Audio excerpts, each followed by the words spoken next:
Imagine this. Someone comes to your door. They're wearing a uniform, they've got a clipboard, and they tell you there's an emergency. A gas leak, maybe a dangerous electrical fault, and they say they need to come inside right now. It's a scary thought, right? Because your first instinct is to help, to comply with authority. Today, we're going to break down exactly how that instinct is weaponized against you in the fake utility worker scam. We're going to see how it works, why it's so psychologically powerful, and most importantly, we're going to walk through the precise steps to make sure you and your loved ones stay safe. The immediate danger of the fake utility worker scam is not the lie they tell, but the absolute physical access they demand. Let that sink in for a second. The story about a gas leak or a faulty meter, that's just a key. It's a key they've crafted to unlock your door. The real crime, the moment you're in actual danger, is when they cross your threshold. Because once they're inside, they're not just a stranger on the porch anymore. They have control, they have access, and they can turn your safest space into a crime scene. Understanding this fundamental switch from a story outside to a threat inside is the absolute foundation of your defense. So here's the game plan for this explainer. First, we'll nail down why that demand for access is the real threat. Then we'll dig into the psychological tricks they use to manufacture trust in seconds. We'll deconstruct the very clever two-person system that really drives this whole scam. And after that, we get to the most crucial part, building a simple, rock-solid defense protocol and giving you a protective mantra that will keep you secure. Okay, Section 1, the demand for access. Now this might sound obvious, but it's the absolute cornerstone of this whole thing. The entire scam is built around one single objective: getting inside your home. Think about it. A criminal on the street is a potential problem. A criminal who has talked their way into your living room, well, they've already succeeded. Their entire goal is to close the distance, and they figured out a way to make you do it for them. Think of your front door as your first and best line of defense. It's not just wood and metal. It's a physical boundary that you control. See, these scammers aren't trying to kick the door down. No, they're way smarter than that. They use the disguise of a trusted authority, the gas company, the water department, to get you to lower your defenses willingly. They're not breaking a lock, they're exploiting a social shortcut, our shared understanding that utility workers are there to help, and they're using it to get exactly what they want. All right, let's move on to Section 2, exploiting your trust. Once a scammer is at your door, they aren't just trying to convince you with facts. They are actively creating an emotional crime scene.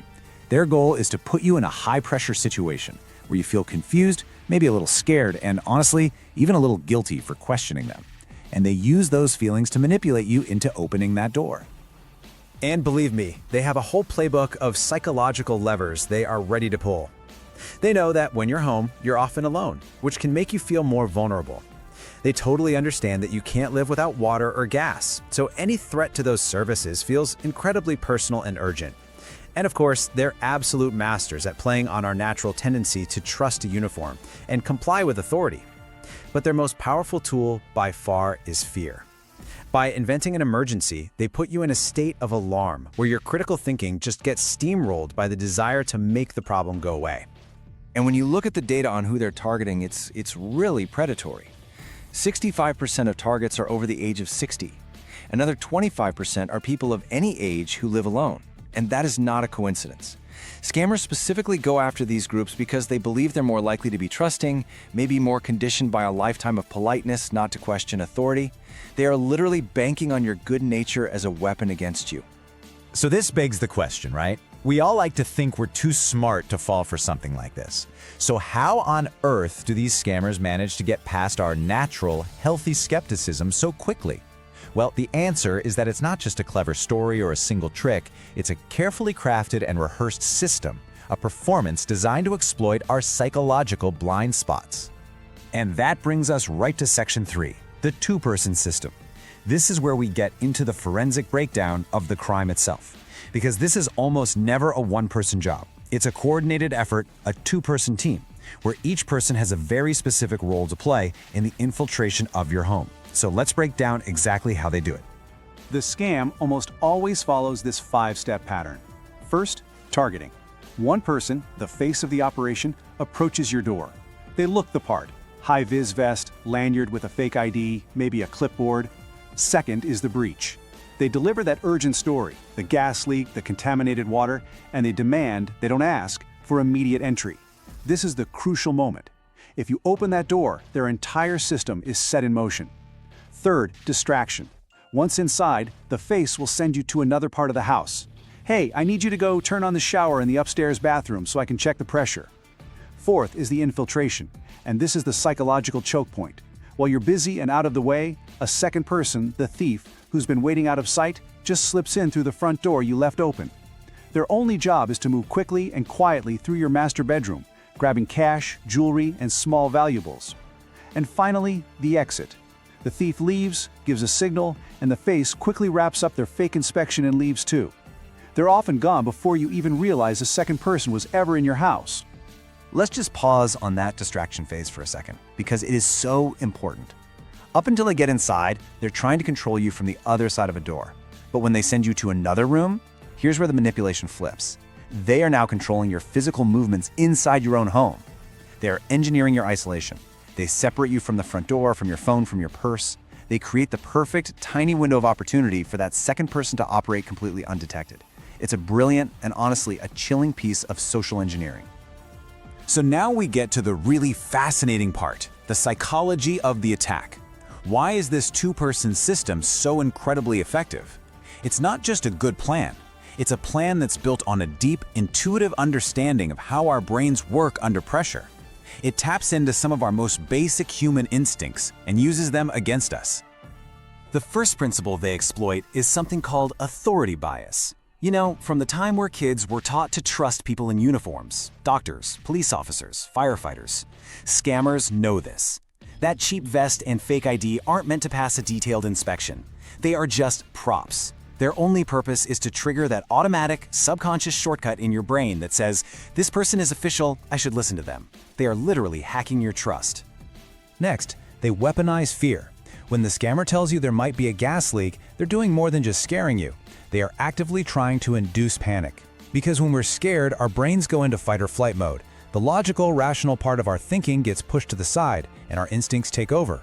In that moment of manufactured panic, you're not thinking about verification protocols, you're thinking about your family's safety. And who's standing right there? The scammer, presenting themselves as the only solution to the danger. And the final piece of this psychological puzzle is the isolation effect. This is the real genius of sending you to another room. They know that if you're standing by your front door with your phone in your hand, you're in a position of power. You can call the utility company, a neighbor, or the police. By moving you away from your door and your phone, they take that power away. They put you in a little bubble, just for a few minutes, where you can't see what's happening or call for help. And that bubble is all the time their accomplice needs. Okay, we've torn their system apart. We understand the mechanics and the psychology. Now for the most important part of this entire explainer, Section 5, the Mandatory Defense Protocol. Now that you know how the scam works, let's talk about the simple, effective things you can do to make sure it never works on you. This is how you take back control. The first thing you need to do is learn to spot the red flags, and they almost always show up in a clear pattern. First, the visit is completely out of the blue. Real utility companies almost always schedule non-emergency work. Second, listen to their language. It's a demand, not a request, and it's full of urgency. Third, and this is the biggest tell of all, they will resist verification. They'll have all sorts of excuses for why you can't call or why they can't wait outside.